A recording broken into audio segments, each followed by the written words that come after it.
نحمده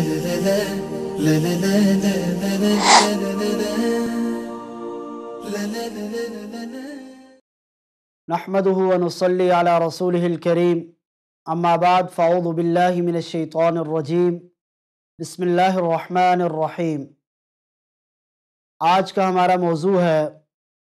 ہماری نوجوان نسل اور جدید ٹیکنالوجی۔ نوجوانوں کو معاشرے میں ایک خاص مقام اور اہمیت حاصل ہے۔ یہی وجہ ہے کہ دشمن قوتیں روز اول سے جس طبقے کو سب سے زیادہ نشانہ اور ٹارگٹ بناتی ہیں وہ نوجوان نسل اور نوجوان طبقہ ہے۔ وہ اس طاق میں رہتی ہیں کہ کب کون سا نوجوان اپنے سرپرستوں اور اپنے والدین کی نظر سے ذرا سا اوجھل ہو اور ہم اس کے نظریات اور اس کے اعتقادات کے اوپر حملہ آور ہوں، اور اسے ہم کس انداز سے اچک لیں اور اپنا ہم نوا بنا لیں۔ اس لیے کہ نوجوان کسی بھی قوم کی ترقی کے اندر بنیادی اہمیت رکھتے ہیں، بلکہ جس طرح انسان کے جسم میں ریڑھ کی ہڈی کی حیثیت ہے کہ جب ریڑھ کی ہڈی صحیح رہتی ہے، سیدھی رہتی ہے، تو پورا جسم سیدھا رہتا ہے، اور اگر خدا نخواستہ ریڑھ کی ہڈی ٹوٹ جائے تو انسان کا جسم جھک جاتا ہے۔ کسی بھی قوم کے نوجوان اگر بلند ہمت رہیں اور ان کے حوصلے بلند رہیں، ان کے عزم جوان رہیں، اور وہ اپنی قوم کی اصلاح کے لیے فکر مند اور کردار ادا کرتے رہیں، تو وہ قوم ہمیشہ کھڑی رہتی ہے، سر بلند رہتی ہے، ترقیوں کے زینوں پہ چڑھتی ہے۔ اور اگر خدا نخواستہ نوجوانوں کی کمر ٹوٹ جائے، ریڑھ کی ہڈی ٹوٹ جائے، تو پھر اس قوم کو تباہی اور زوال سے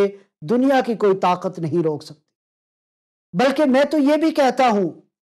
کہ نوجوانوں کی مثال انسان کے جسم میں دل کی سی ہے، جس کے بارے میں اللہ کے رسول صلی اللہ علیہ وسلم نے ارشاد فرمایا کہ انسان کے جسم میں گوشت کا ایک ایسا ٹکڑا ہے، اذا صلحت صلح الجسد کلہ واذا فسدت فسد الجسد کلہ، کہ اگر وہ صحیح رہے تو پورا جسم صحیح رہتا ہے، اور اگر وہ خراب ہو جائے تو پورا جسم خراب ہو جاتا ہے۔ الا وہی القلب، فرمایا کہ وہ غور سے سن لو، وہ انسان کا دل ہے۔ اور کسی معاشرے اور سوسائٹی کا جو دل اور قلب ہے وہ نوجوان ہوا کرتے۔ اگر نوجوان صحیح رہیں تو وہ پوری قوم صحیح رہتی ہے۔ اگر خدا نخواستہ نوجوان نسل کے اندر بگاڑ آ جائے تو وہ پوری قوم تباہ و برباد ہو کر رہ جاتی۔ دشمن نے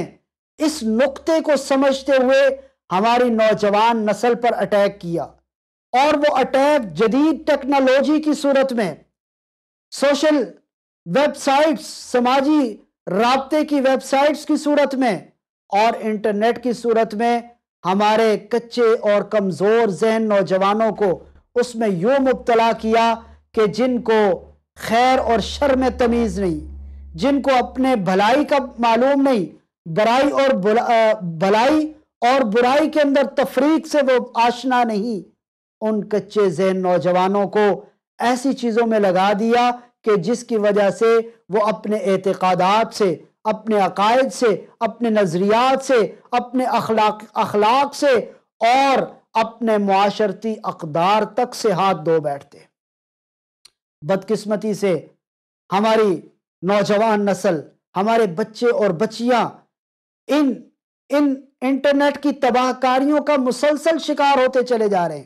اور ہم اپنی آنکھوں سے ایک ایک چیز کا مشاہدہ کرتے ہیں کہ کس طرح یہ ناسور مسلسل ہمارے معاشرے کو کینسر کی طرف لے کے جا رہا ہے، کس طرح یہ چنگاری بڑھ کر ہمارے معاشرے کو جھلسا رہی ہے۔ لیکن اس کے باوجود ہماری زبانیں گنگ ہیں۔ ہم نے اس کے انسداد کے لیے آج تک نہ تو پلاننگ کی اور نہ ہی کوئی عملی طور پر اقدام کیا۔ یہ بڑی ہی خطرناک صورتحال ہے، اور اگر یہ صورتحال یوں ہی برقرار رہی تو ہمیں اپنی نوجوان نسل سے ہاتھ دھونے پڑیں گے۔ اس لیے